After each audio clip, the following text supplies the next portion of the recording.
சொந்தங்களுக்கு வணக்கம்.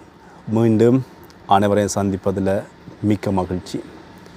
டாக்டரும் கௌரவ பாராளுமன்ற உறுப்பினருமாகிய ராமநாதன் அர்ச்சுனா அவர்களுடைய காணிக்குள்ள மீண்டும் பாம்பு பிரச்சனை பெரிய ஒரு பூதாகரமான பிரச்சனையாக உருமாறி இருக்கிறது. இது சம்பந்தமாக இன்று காலையிலிருந்து சமூக ஊடக பரப்பில் இது ஒரு பெரிய ஒரு பேசுபொருளாக இருக்கிறது. இலங்கையை பொறுத்தவரையில் நேற்று இரவிலிருந்து இந்த பிரச்சனை பெரிய ஒரு பேசுபொருளாக இருக்கிறது. என்ன சொன்னால், உண்மை நிலவரங்கள் தெரியாமல் அதனை நாங்கள் வெளியிடுவது அப்படின்றது ஒரு விஷயம்.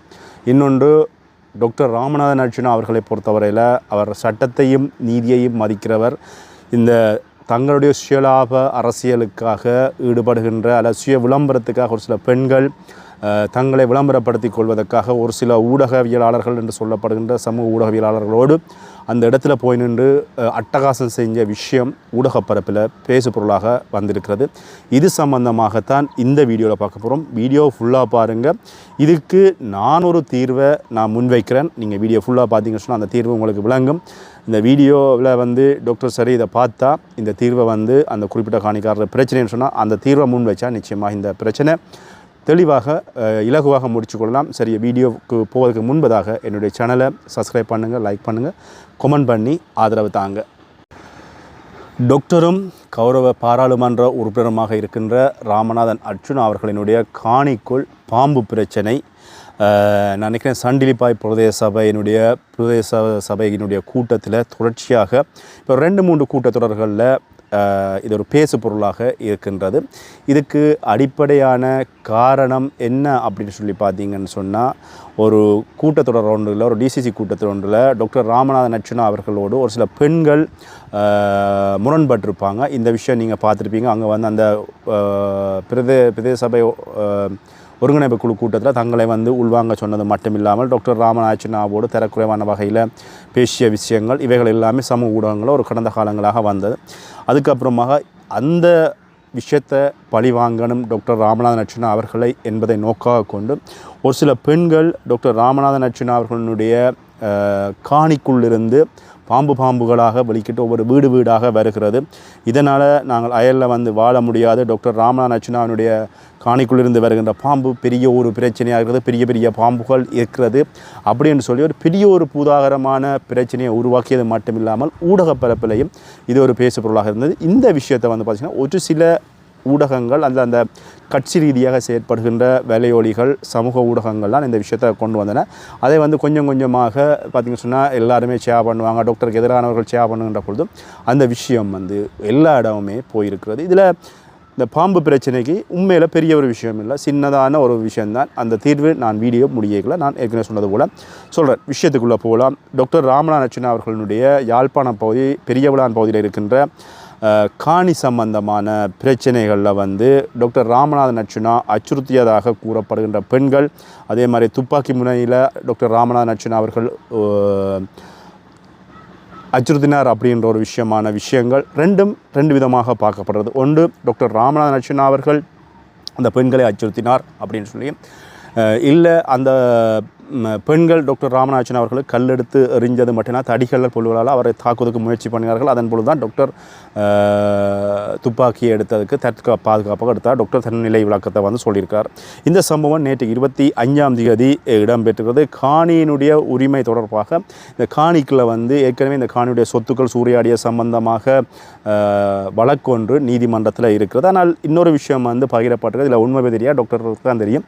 அதாவது இந்த காணிக்கு இன்னொருவர் உரிமை கோருவதாகவும் சொல்லப்படுகின்ற ஒரு விஷயம் இங்கே காணப்படுது. நான் டாக்டரை பொறுத்தவரை சொன்னது, அங்கே இருக்கின்ற வெள்ளை வேலிகள் எடுத்தது மட்டும் இல்லாமல் அங்கே இருக்கின்ற பயன் தருகின்ற மரங்கள், அதாவது தென்னை அந்த மரங்களை தரிச்சு கொண்டு போனவை சம்பந்தமான விஷயங்கள்லாம் நீங்கள் இடம்பெற்றதாக டாக்டர் ஏற்கனவே இது சம்பந்தமாக சொல்லியிருக்கார். இந்த நேரத்தில் இருதரப்புக்கும் இடையிலான இந்த வழக்கு மல்லக நீதிமன்றத்தில் போயிருக்கிறது. இது சம்பந்தமாக குறிப்பிட்ட டிசிசி கூட்டம் ஒன்றில் டாக்டர் ராமநாதன் அர்ச்சுனாவினுடைய காணிக்குள் இருந்து பெரிய பாம்புகள் வெளிக்கிட்டு திரிகிறது, அதனை அடக்க வேண்டும் அப்படின்னு சொல்லி நான் ஏற்கனவே குறிப்பிட்ட அந்த பெண்கள், அதாவது தங்களுடைய சுய விளம்பரத்துக்காக டாக்டர் ராமநாதன் அர்ச்சுனாவை குறிவைச்சு அவரை நசுக்கணும் அல்லது அவருடைய பேர் புகழை அல்லது அவருக்கு கிட்ட பேரை உண்டாக்கணும் என்கின்ற நோக்கத்தின் அடிப்படையில் அவர்கள் டிசிசி கூட்டத்தில் கலந்து பேசியிருந்தாங்க. அதுக்கப்புறமாக நான் சண்டிலிப்பாயினுடைய அந்த டிசிசி கூட்டத்தில் வந்து பிரதேச சபை கூட்டத்தில் பேசியதை சண்டிலிப்பா டிசிசி கூட்டத்தில் டாக்டர் ராமநாதன் அவர்கள் அந்த பிரதேச சபையினுடைய உறுப்பினர்கள் வருகின்ற பொழுது இங்கே வாங்க தம்பிகளா நான் வந்து இதான் பிரச்சனை இந்த வழக்கில் இந்த காணி இருக்கிறது இந்த வழக்கு முடிஞ்சதுக்கப்புறமாக நான் இந்த காணியை நான் துப்புரவு செய்கிறேன் அப்படின்னு சொன்ன பொழுது அங்கே வந்திருந்த அந்த உறுப்பினர்கள் அதை வந்து ஏற்றுக்கொண்டு ஓகே டாக்டர் நீங்கள் எங்களுக்கு தெரியும் வழக்கு இருக்கிறது அது முடிஞ்சதுக்கப்புறமாக துப்புரவாக்குங்க அப்படின்னு சொல்லி சொன்ன விஷயம் வந்து எல்லாருக்குமே தெரியும்.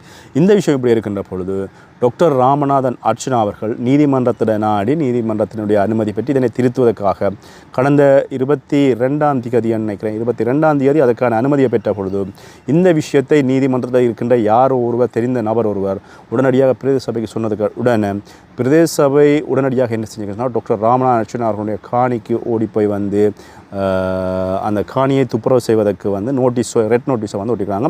14 நாட்களுக்குள்ள இந்த காணியை துப்புரவு செய்ய வேணும். 14 நாட்களுக்குள்ள காணி துப்புரவு செய்யப்படாத பட்சத்தில் வந்து இந்த அதுக்குரிய காணி திருத்துவது மட்டும் இல்லாமல் அதுக்குரிய அத்தனை பணங்களை நீங்கள் செலுத்த வேண்டும் அப்படின்ற விஷயத்தை வந்து அவங்க வந்து ரெட் நோட்டீஸ் ஓட்டின உடனே டாக்டர் ஏற்கனவே நீதிமன்றத்தினுடைய அனுமதி எடுத்ததுக்கு அப்புறமாக இதை கொண்டு போய் திருத்துவதற்கு அதை திருத்துவதற்குரிய நடவடிக்கைகளில் வந்து ஈடுபட்டு கொண்டிருக்கின்ற பொழுது அங்கே வந்த நான் ஏற்கனவே சொல்கின்ற அந்த பெண்கள் வந்து ஒரு சிலர் உடனடியாகவே வந்து காணியை துப்புரவாக்க வேணும் அப்படின்னு சொல்லி சொன்ன விஷயம் வந்து ஊடக பரப்பில் பெரிதாக பேசப்படுறது. இந்த நேரத்தில் வந்து அந்த பகுதியில் வந்த பெண்கள் டாக்டருக்கு வந்து ஆயுதங்கள் எதையும் இல்லாமல் வந்தது மட்டும் இல்லாமல் கல்லுகள் பொல்லுகள் தடிகள் அதுகளால் வந்து எடுத்து எறிஞ்ச பொழுது டாக்டர் வந்து தன்னுடைய தற்பாதுகாப்புக்காக தன்னை பாதுகாப்பதற்காக அவர் வந்து கைத்துப்பாக்கியை எடுத்தார் அப்படின்ற விஷயத்தையும் சொல்லப்படுறது. இந்த பெண்கள் மீதான அச்சுறுத்தல் சம்பவம் மத்தியில் வந்து மக்கள் மத்தியில் வந்து இப்போ பெரிய ஒரு அதிர்ச்சியை ஏற்படுத்தி இருப்பதாக ஊடக பரப்பில் வந்து அதை செய்தியை பெருசாக்கி கொண்டு போகிறார்கள். ஆனால் பாராளுமன்ற உறுப்பினர் டாக்டர் ராமநாதன் அர்ச்சனா அவர்கள் தனக்கு வழங்கிய துப்பாக்கி வந்து தன்னுடைய பாதுகாப்புக்காக வழங்கப்பட்டது மட்டும் இல்லாமல் அந்த நேரத்தில் போலீஸார் இளவாலை போலீஸாருக்கு நான் தொலைபேசி வேலைப்படுத்தது மட்டும் இல்லாமல் அந்த இடத்துல போலீஸார் வந்திருந்தாங்க. துப்புரவு செய்வதை வந்து இவங்கள் அதுக்கு வந்து தொந்தரவு பண்ணுறாங்கன்றதில் வந்து போலீஸார் வந்து அது மட்டுமில்லை தன்னுடைய கைத்துப்பாக்கியில் வந்து குண்டுகள் இல்லை அப்படின்றதை வந்து போலீஸாருக்கு வந்து டாக்டர் ராமநாதன் அர்ச்சனா அவர்கள் நிரூபித்தேன் அப்படின்னு சொல்லி டாக்டர் ராமநாதன் அர்ச்சனா அவர்கள் சொல்லியிருக்காங்க. இந்த நேரத்தில் வந்து அந்த சம்பவம் தொடர்பாக 3 ஆண்களும் 2 பெண்களும் நினைக்கிறேன் இவர்கள் வந்து டாக்டர் ராமநாதனாவோடு வாய்த்தர்க்கம் கைத்தர்க்கம் எல்லாத்துலேயும் வந்து ஈடுபட்டாங்க. ஆனால் ஊடகத்தில் என்னன்னு சொன்னால் இந்த மக்களுக்கு என்று சொல்லப்படுகின்ற அதாவது இந்த மக்களோடு சேர்ந்து செய்யப்படுகின்ற ஒரு சில ஊடகங்கள் அவருக்கு டாக்டருக்கு எதிராக கருத்துக்களை பரப்பணும் அல்ல டாக்டருக்கு எதிராக விஷயத்தை திருப்பணும் என்பதற்காக டாக்டர் ராமநாதன் அர்ச்சனா கைத்துப்பாக்கியை நீட்டினார் பொதுமக்களுக்கு எதிராக அப்படின்னு சொன்னப்பட்டதை ஒழிய இவர்கள் இங்கே கல்லால் வீசியதோ அல்லது இவர்கள் கல்லால் எறிஞ்சதோ தடியால் எறிஞ்சதோ டாக்டருக்கு கையில் குத்தினதையோ இங்கே வந்து அந்த குறிப்பிட்ட ஒரு சில ஊடகங்கள் வந்து கையில் காண்பிக்கவில்லை அப்படின்ற விஷயம் வந்து இங்கே குறிப்பிடப்பட்டிருக்கிறது. இதுக்கப்புறமாக டாக்டர் ராமநாதன் அர்ச்சனா அவர்கள் இன்று மாலை அதற்கான சரியான தன்னிலை விளக்கத்தை வந்து அவர் கொடுத்துருக்கார். இந்த காணிக்குள்ளே வந்து வந்தவர்கள் வந்து கைது செய்யப்பட்டு குறிப்பிட்ட சில நாட்கள் விளக்கமறியலில் வச்சிருக்கிறார்கள் அப்படின்னு சொல்லி இவர்கள் நாளைய தினம் மல்லக நீதிமன்றத்தில் வந்து ஒரு சில தினங்களில் வந்து முன்னிலைப்படுத்தப்படுவார்கள் அப்படி என்று சொல்லியும் சொல்லப்படுறது. இந்த காணி சம்பந்தமாக காணிக்குள்ளே வந்து யாருக்கும் வருவதற்கான உரிமையில் டாக்டர் தன்னுடைய தொடர்ச்சியாக தனக்கு வந்த ஆதனங்கள் எல்லாது வந்து பார்த்திங்கன்னா உறுதியினுடைய அத்தனை விஷயங்களையும் வந்து அவர் தெளிவாக நீதிமன்றத்திலேருந்து பிரதேச சபையிலேருந்து கொடுத்திருப்பதாகவும் டாக்டர் ராமநாதன் அர்ச்சனா அவர்கள் சொல்லியிருக்கிறாங்க. அது மட்டும் இல்லாமல் சகல ஆவணங்களும் உறுதிகளும் உங்களிடம் இருந்தால் நீங்களும் வந்து போலீஸாரை நாடலாம் அப்படின்னு சொல்லி கௌரவ நீதிமன்றத்தை நாடலாம் அப்படின்னு சொல்லி அவர்களுக்கு அறிவுறுத்தல் கொடுக்கப்பட்டிருப்பதாகவும் சொல்லப்பட்டிருக்கிறது. தான் இந்த சட்டத்துக்கும் போலீஸாருக்கும் வந்து நான் கட்டாயம் அடிபணிந்தவன் கௌரவ நீதிமன்றத்துடைய கட்டளைகளை விட்ட பின்னரே அந்த கட்டளைகளுக்கு அமைய கௌரவ பிரதேச சபை தவிசாளன் உத்தரவு ஒன்றினை சிறமேல் கொண்டு இன்றைய தினம் என்னுடைய சொந்த காணிக்குள் உட்புகுந்த பொழுது அதனை செவிமடிக்காது நீதிமன்றத்தை அவமதித்து என்னை தனிப்பட்ட ரீதியில் பாராளுமன்ற உறுப்பினருடைய காணி என்றும் பார்க்காது ஒரு சிலர் கூத்தடிப்பதனால் அவர்களை நீதிமன்றத்துக்கு கொண்டு செல்ல வேண்டிய கட்ட சூழ்நிலைக்கும் நான் தள்ளப்பட்டேன் அப்படின்னு சொல்லி யாரையும் நான் நீதிமன்றத்துக்குள் கொண்டு செல்வதற்கு நான் விரும்புவதில்லை. ஆனால் வேறு வழியும் இல்லை. ஒரு சிலர் தங்களுக்கு சுயலாபத்துக்காக செய்கின்ற இந்த வேலைகளுக்காக தங்களை பிரபல்யப்படுத்திக் கொள்வதற்காக செய்கின்ற இந்த வேலைகளுக்காக நான் நீதிமன்றத்தை நாடி போக வேண்டிய நிலைக்கு தள்ளப்பட்டிருக்கேன் அப்படின்ற விஷயத்தை டாக்டர் ராமநாதன் அர்ச்சனா அவர்கள் சமூக ஊடக பரப்பில் பகிர்ந்திருந்தார். இல்லை இன்னொரு விஷயம் நீங்கள் சமூக ஊடகங்கள் அந்த வீடியோக்கள் பார்த்துருப்பீங்க. அதில் அந்த பெண்கள் பேசுகின்ற ஆபாச வார்த்தைகள் அல்ல தகாத வார்த்தைகள் அப்படின்னு சொல்லுவாங்க, தூசண வார்த்தைகள், இவைகள் எல்லாமே அதில் விளங்குகிறது. அவர்கள் அந்த வார்த்தைகள் ஒரு பெண் பேசுகிறார் அப்படின்ற பட்சத்தில் அவருடைய தராதரம் அப்படின்னு அதை சொல்லக்கூடாது, அப்படி வார்த்தைகளை நாங்கள் சொல்லக்கூடாது. ஆனால் ஒரு பாராளுமன்ற உறுப்பினரை கௌரவ தாங்கள் பிரதேசபையினுடைய உறுப்பினர்கள் என்பதன் அடிப்படையில் தகாத வார்த்தைகளை டாக்டர் ராமநாதன் அர்ச்சுனா அவர்கள் மீது முன்வைக்கிறாங்க அப்படின்னு சொன்னால் அந்த இடத்துல வந்து அவர்களுடைய தகமைகள் அல்லது அவர்களுடைய தராதரங்கள் அப்படின்றது இங்கே புலப்படுறது. அவர்கள் அவ்வளவுதான் அவங்க அப்படி என்று சொல்லி இந்த விஷயத்தை டாக்டர் கடந்தும் போக முடியாது. ஏன்னு சொன்னால் இயேசுநாதரே சொல்லியிருக்கார், ஒருத்தத்தை வந்து அடித்தா ஒரு கணத்தில் அடித்தா மற்ற கணத்தை காட்டுங்கன்னு சொல்லி அதை ஏற்றுக்கொண்டு வாழ்வதற்கு நாங்களோடும் இயேசுநாதர் கிடையாது. நாங்களும் மனிதர்கள், எங்களுக்கு கோபம் வரும். கோபம் வருகின்ற நேரத்தில் வந்து நாங்கள் திருப்பி எதிர்வினை தாக்குதலை தான், நியூட்டன் விதியை தான் இங்கே பயன்படுத்த வேணும். ஒவ்வொன்றுக்கும் ஒவ்வொரு எதிர் தாக்குதல் இருக்கிறது.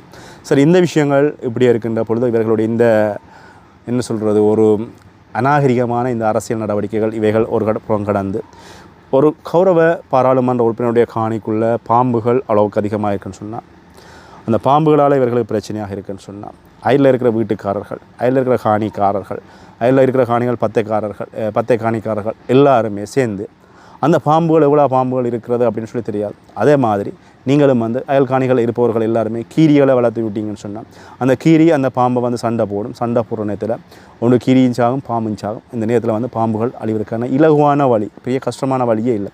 சிம்பிளான விஷயம், நீங்கள் கீரிகளை வளர்த்து விட்டீங்கன்னு சொன்னால் இலகுவாக அந்த கீரிகள் வந்து அந்த பாம்பை கொத்தி பாம்புகளோட சண்டை போட்டு சாகும். இல்லை இன்னும் இலகுவான வழின்னு சொன்னால் அந்த காணிகளுக்கு அருகில் வந்து நல்ல முட்டைகளுக்கு வந்து இந்த இவ்வளோ மருந்துகள் இருக்கிறது, விஷ மருந்துகள், அவர்களை பூசி முட்டைகளை வச்சு விட்டிங்கன்னா அது தானே சாப்பிட்டு செத்துடும். இலகுவான வழி.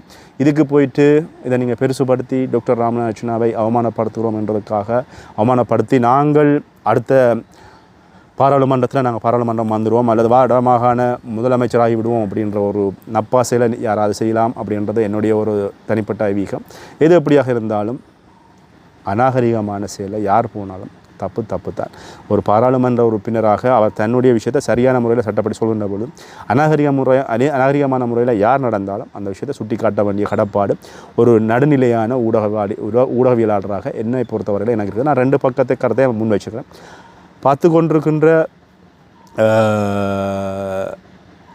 என்னுடைய பார்வையாளர்கள், என்னுடைய சப்ஸ்கிரைபர்ஸ், நீங்கள் உங்களுடைய கருத்துக்களை முன்வைங்க. டாக்டர் ராமநாதன் அர்ச்சுனா அவர்களுக்கு சார்பாகவோ அல்லது வந்து அவருக்கு எதிராக இல்லை, உங்களுடைய நீதி நியாயமான கருத்துக்கள் சொல்லுங்கள். இப்போ நான் வந்து இந்த கீரிக்கு வளர்த்தா இந்த பாம்பை அழிக்கலாம் அப்படின்றது உங்களுடைய கருத்துக்களை வந்து முன்வைங்க, நீதி நியாயமான கருத்துக்களை முன்வைங்க. ஆனால் ஒரு விஷயத்தை புரிஞ்சு கொள்ளுங்கள், இந்த வட பகுதியில் இருக்கின்ற இத்தனை பாராளுமன்ற உறுப்பினர்களில் நான் பார்த்த வரைக்கும் நான் டாக்டர் ராமநாதன் அர்ச்சுனாவினோட தனிப்பட்ட ரீதியில் அவருக்கு நான் ஆதரவாளனாக இருந்தாலும் ஒரு பொது வழியில் பார்க்கின்ற பொழுது டாக்டர் ராமநாதன் அர்ச்சுனா போல சட்டத்தையோ நீதியோ நியாயமாகவோ நடக்கின்ற ஒரு பாராளுமன்ற உறுப்பினர்கள் இதுவரைக்கும் இல்லை. நீங்கள் யாராவது அப்படி ஒருவரை கண்டிருந்தால் அதை நீங்கள் சுட்டி காட்டுங்க. மீண்டும் இன்னொரு வீடியோவில் சந்திக்கிறேன். நன்றி.